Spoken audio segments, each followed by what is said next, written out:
Kenobi Episode 5 is finally out, and not only was it glorious, but it was spectacular. The very best episode we have seen in this series, maybe even any Star Wars series, but The Mandalorian might have it beat.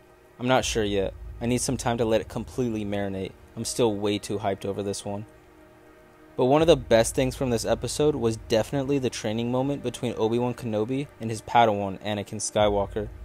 This was my favorite part of the episode, though it was broken down into parts to fit the theme and eventually lead to Vader learning the same lesson from his master once again.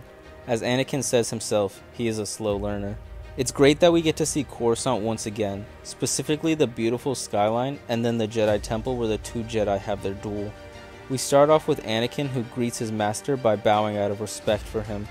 He holds his master highly, believing he is one of the most skilled Jedi, eventually stating that he has the power of Master Windu and the wisdom of Grandmaster Yoda, though the young Padawan still believed his abilities were far greater than that of his master, which was true, but he still had a lot to learn.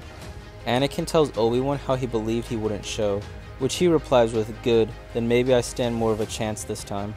So it sounds like based on their last training session, Anakin got the upper hand and beat his master in combat, which was not too difficult due to Anakin's natural gifts. They draw their lightsabers, which were tuned down for training purposes and wouldn't pose any real danger to either of them.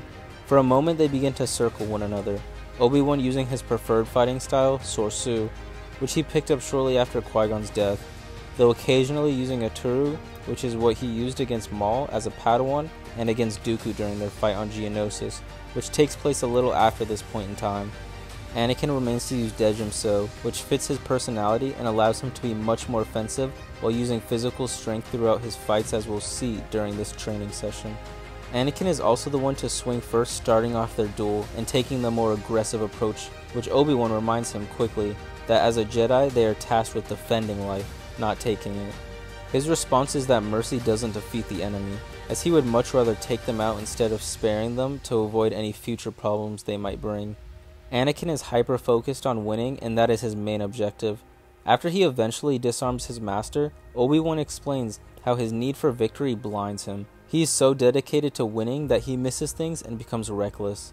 This isn't a problem most of the time, as he is usually able to beat his opponents, but in certain situations this will be his downfall, like in his fight against Dooku where he loses his arm, and later on in his fight with Obi-Wan on Mustafar. Even unarmed, Obi-Wan is still able to get the upper hand and beat his Padawan, teaching him a valuable lesson that would have been wise for him to utilize, not only in this fight, but in his future ones as well. Obi-Wan ends the lecture and gives a disappointed Anakin his lightsaber that was taken from him during the fight.